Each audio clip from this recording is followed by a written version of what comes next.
Good day. We are Group 6, and we are gonna tackle what's gonna happen if the Philippines takes refugees from Iran. Okay, let's first tackle what conditions forced the refugees to flee their home country. In the context of Iran, the obvious answer would be because there is a war going on between Iran and Israel. Without getting into the specifics of this war, this automatically makes this country unsafe, making the citizens who live there lack safety and security. Besides the war, Iran is also known for religious and political persecution due to its theocratic government mandating its citizens to be a Shia Muslim. Iran also faces major economic problems such as high inflation, unemployment, and corruption, which, if bad enough, can also cause forced migration for its citizens. Moving on, why did the Philippines become a destination or transit point?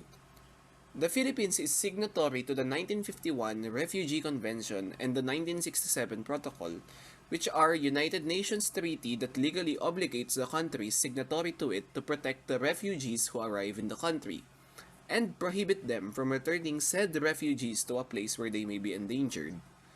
The Philippines also has a tradition of accepting refugees from other countries due to our long history of humanitarianism. Examples of these are when we accepted Vietnamese refugees during the conflict between Vietnam, Laos, and Cambodia, and even Iranian refugees during the Iranian Revolution. Moving on to question number 3, which is the challenges that refugees face during their journey. So, refugees take tough and risky trips to find a safe place, of course. They leave their home in pain from many hardships. Every step they take in flight is dangerous. They risk drowning and heat stroke. They depend on legal guides who put them in more danger. They risk being taken hostage and being killed. Women and children face harsh violence at the hands of bandits and robbers. The feelings inside them are powerful. They are always afraid, they lose loved ones, and have to say goodbye. They suffer from hunger and lack of medical care. They get a safe place but can face new issues. They can get sent to campus and have trouble rebuilding their life. They take time and years to get back and have lasting feelings of fear and pain. And lastly, they have mental pain from losing and hurting. They also have physical pain like hunger and exposure. So, what happens to the refugees upon their arrival in the Philippines? So, we put them up and we help them get back on their feet. The DOJ is the Refugees and Stateless Persons Protection Unit. They listen to each refugee stories to see if they meet the standards for a refugee.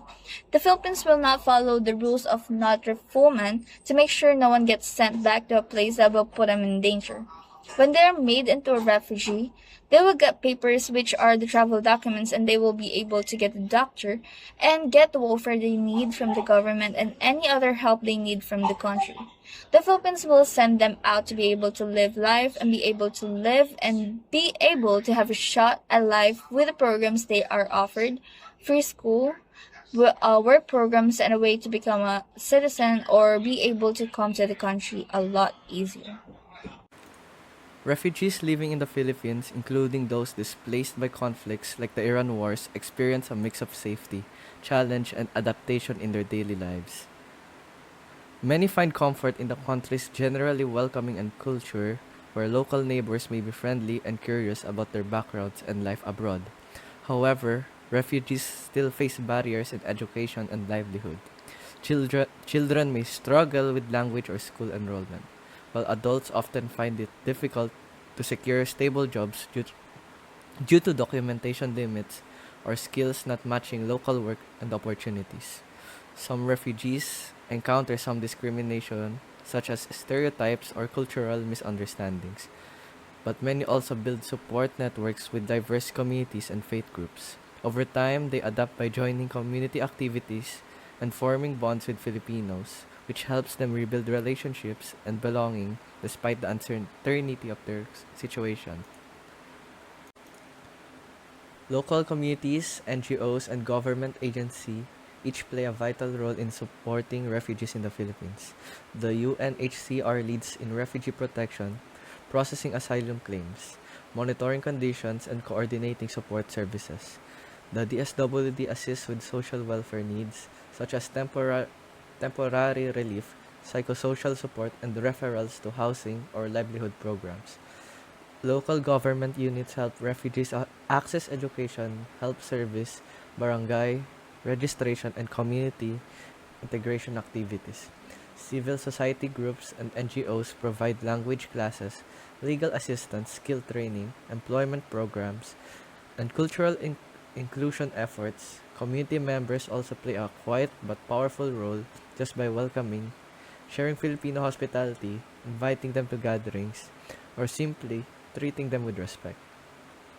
Together, these groups help Iranian refugees slowly rebuild their lives. Because of the war, the refugees in Iran faces a variety of challenges.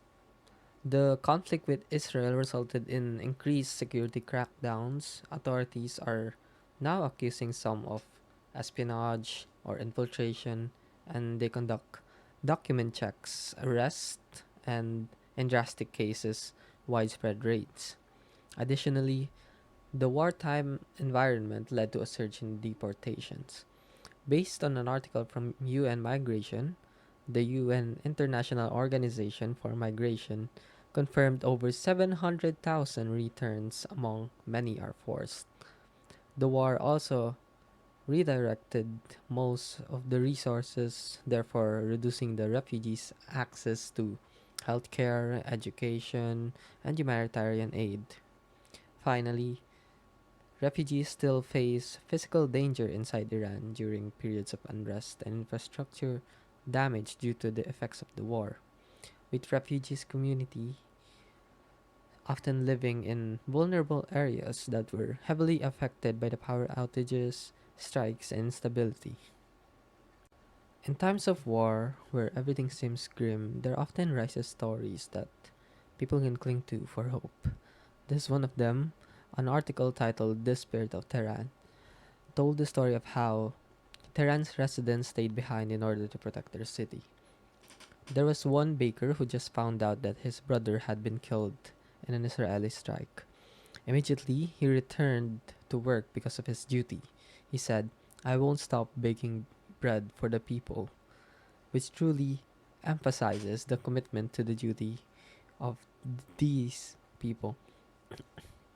At a different bakery, when a baker informed 10 customers waiting in line that he had only 25 pieces of bread left, an extraordinary moment of generosity unfolded. The first two customers, who had requested 15 and 10 pieces respectively, immediately waived their orders, saying, "I don't want any, give them to the others." And me neither, give mine away. The third customer took only one piece. Because of this collective self sacrifice, the small remaining supply was distributed fairly, ensuring everyone received a portion. Overcome with emotion, the baker cried and embraced the generous customers. I think this story really shows how deeply human can people get in times of need. Okay, next. What cultural exchanges have happened between refugees and Filipinos? Let's first talk about food. It is likely that Iranian refugees share cuisines from their country to Filipino neighbors and friends. Next, education. Iranian students who remain within Filipino universities continue to exchange ideas with Filipino students. Next, marriage.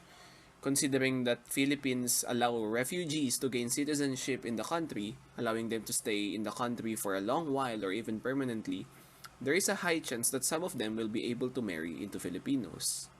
Now, you may think that Iranians may share fate to the Filipino Muslims that we have, but you would be wrong. Muslims from Iran and Philippines are different. Iran's Muslims are Shia Islam, and Philippines Muslims are Sunni Muslims. To finish the presentation, what insights did you gain about forced migration and human security? How has this project reshaped your views on refugees? Forced migration is an issue faced by individuals whose human security is threatened by the problems of their country or the country itself. It is a dire issue that necessitates the help of other countries. It essentially resets a refugee's life back to zero, considering all the progress they made from their home country cannot be carried over to the country they're taking shelter to. This project helped all of us as a group to view refugees with more sympathy and kindness. We were reminded that we must not discriminate against them and we must treat them like one of our own. That is all for us. Thank you.